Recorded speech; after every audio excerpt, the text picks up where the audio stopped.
Hey everyone, and welcome back to H Blues Word. I'm your host, Stacey Brewer. Now today let's break down the emotional and explosive updates from days 11 through 13 of this Diddy trial.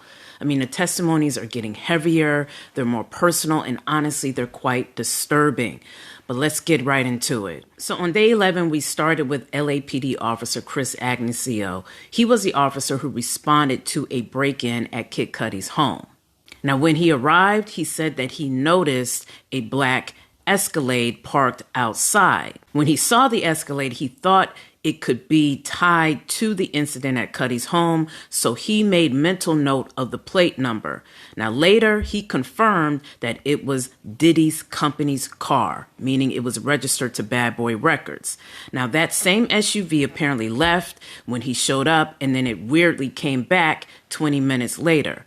Now, when it came to Kid Cudi's home, it was simply an unlocked door and nothing appeared to be stolen inside the home, so no arrest or report was filed right away. Now later, Cudi did file a trespassing report, however, but again, no charges were brought against Diddy when it comes to the trespass. Now then came testimony from Fire Investigator Lance Jimenez. He examined a Molotov cocktail incident that destroyed Kid Cudi's Porsche. Now, what stood out during his testimony was that the bottle was of a female DNA, and the LAPD also lifted fingerprints from Cudi's home because of the trespass. But those prints were destroyed before they could be compared to the arson case, meaning the fingerprints found on the Molotov cocktail. And yes, you heard that right. Those fingerprints allegedly were destroyed. Now, that revelation sparked a defense motion for a mistrial. That made a lot of news when that broke. Now, they argued that the prosecution was implying that Diddy tampered with the evidence, which they said could unfairly sway the jury, especially after learning some jurors may actually believe that Diddy would have influence over certain authorities. Now, does that sound familiar? Because apparently Diddy's former assistant, Mia, we'll get to her a little later, she also hinted that she didn't trust the LAPD to protect her from him either because of his alleged relationships with the LAPD. Now, while the judge denied the mistrial, he did strike the fingerprint testimony from the record. So the jury, when they deliberate, they won't find that in the record. Now, Jimenez also shared that he reached out to Capricorn Clark, who testified earlier, and Cassie during the investigation, but neither would cooperate. In fact, Cassie's own father, a fireman himself, said that he would just let her know, but she never responded. And then when it came to Clark, her brother answered the phone, and he told them to pretty much just stop calling. So next up on the stand was celebrity stylist Deonte Nash. Now, his testimony brought some rare moments of levity. Folks even chuckled at times during his testimony. But don't get it twisted. Nash revealed some horrifying things when it comes to the Cassie and Diddy relationship. He said he saw Cassie with bruises, a black eye, and detailed a brutal assault where Diddy allegedly punched and kicked her until she hit her head, allegedly, on a bed frame. And this caused her to, of course, bleed. Now, Cassie, according to Nash, she ended up after this incident going to a plastic surgeon. Diddy allegedly kept one on call, which is crazy. Now, Nash also said that Cassie didn't want to participate in these so-called FOs, especially after her 29th birthday, but she would do them, according to Nash, under pressure. Now, the defense tried to object, calling this hearsay when he brought this up, but the court, of course, allowed it in because that's what he was told by Cassie. Now, he also described helping Cassie hide from Diddy. He would hide her often at hotels. Now, one time Diddy even threatened to release footage of these FOs online and send them to her parents' workplaces, to their jobs.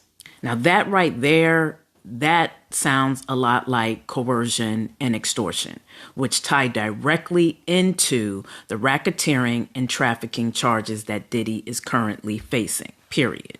Now, when asked why he didn't report it, Nash admitted that Diddy had helped his career. And so that's why he didn't report a lot of these incidents. But let me tell you, during his testimony, it was revealed what was, I guess you could say, what was happening outside of the court. It was announced that Cassie had finally given birth to a healthy baby boy. So congrats to her.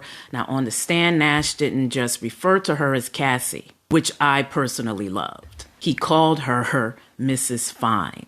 Now, I took that as maybe a not so subtle jab at Diddy, a powerful jab, a show of respect to Cassie and to her husband, Alex. So now we move to day 12, and Deonte Nash actually remained on the stand for part of day 12. And he delivered, I would say, kind of a viral moment. It definitely hit the social media, where he described introducing Cassie to actor Michael B. Jordan. And when asked why he did that, he said in a very funny tone, look, he fine, she fine, so why not? And look, I mean, that's facts on Nash's part, complete facts. In fact, they probably would have made a beautiful couple had they had the opportunity to be a couple. Now, the day's most powerful testimony, however, came from victim number 4, Mia, Diddy's former assistant. She testified under a pseudonym, and she described, I would say, a work environment that was straight out of a psychological horror film. She said that Diddy once threw an ice bucket at her, a computer at her, even a bowl of turkey spaghetti. She said she was pushed into walls, doors, even thrown into a pool at one point. Now, her demeanor on the stand was described as timid, shaking. Some courtroom observers were apparently even in tears. Some said that the jury was visibly affected by her testimony. So she left quite an impression on her first day. Now, Mia said she had to take Adderall to stay awake, she said, sometimes working, and she said she would sometimes work endless days. And that right there, in terms of her work, that could lay the foundation for the predicate act of forced labor when it comes to Diddy's racketeering charge.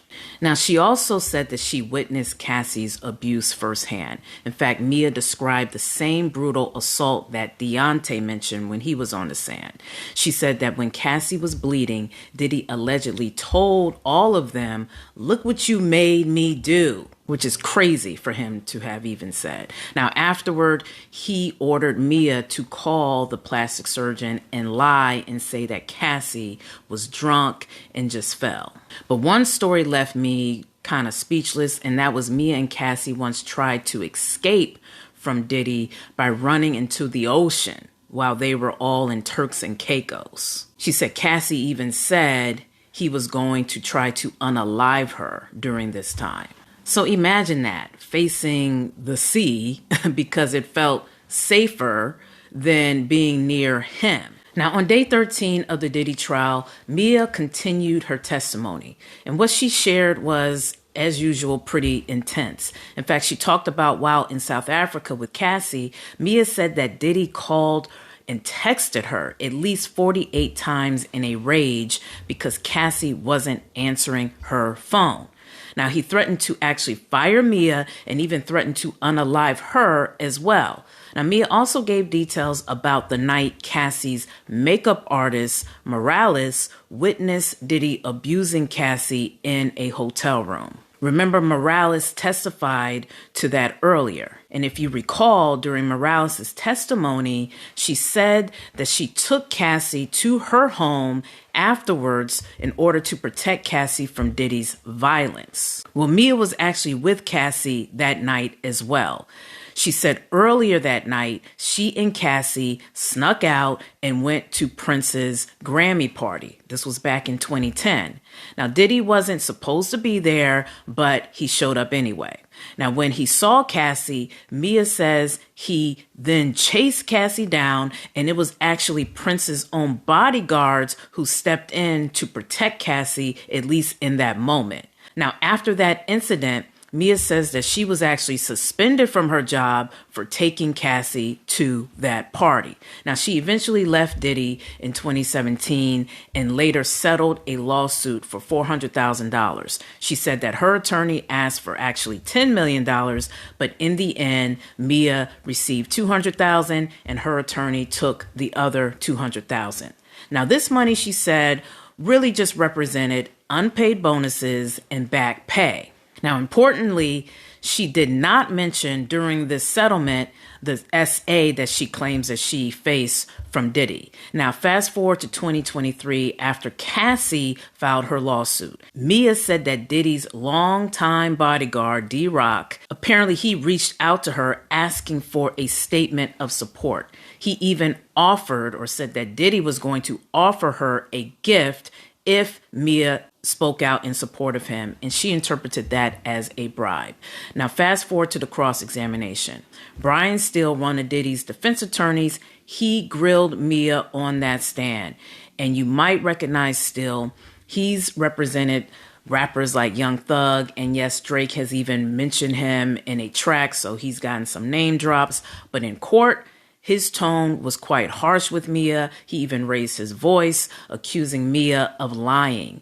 He questioned why she never confronted Diddy about the alleged SAs and why she would praise him publicly on social media if Diddy in fact violated her.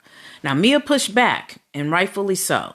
She told the court and told Steele that social media is a highlight reel, not a window into abuse. She reminded everyone that victims often post smiling photos even in the middle of unimaginable pain. Now, that doesn't erase their trauma. And at one point, Mia said that she felt so broken after leaving Diddy that she herself contemplated unaliving herself. Now, let's talk about these alleged SAs. Mia testified that Diddy SA'd her multiple times in 2009 and in 2010, including some at his home where she was required to live because she was on call pretty much 24/7. She said that while living there, she was not allowed to even lock her bedroom door. Allegedly, Diddy told her, "This is my house and you don't lock your door in my house." But she did say that security staff, they were able to lock their doors. Now, while the statute of limitations has expired on those specific SA allegations, they can still be considered under the racketeering charges. Now, I know this is heavy, and every day of this trial peels back another layer of pain, control, and unchecked power.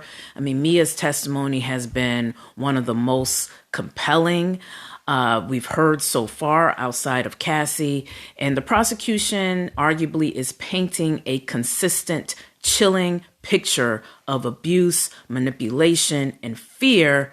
But we're still only partway through, and I'll keep breaking it down for you. But right here is H Blue's Word, and I thank you for joining me. And as always, stay informed, stay grounded, and protect your peace as always. Until next time, don't forget to like, comment, and subscribe, and share.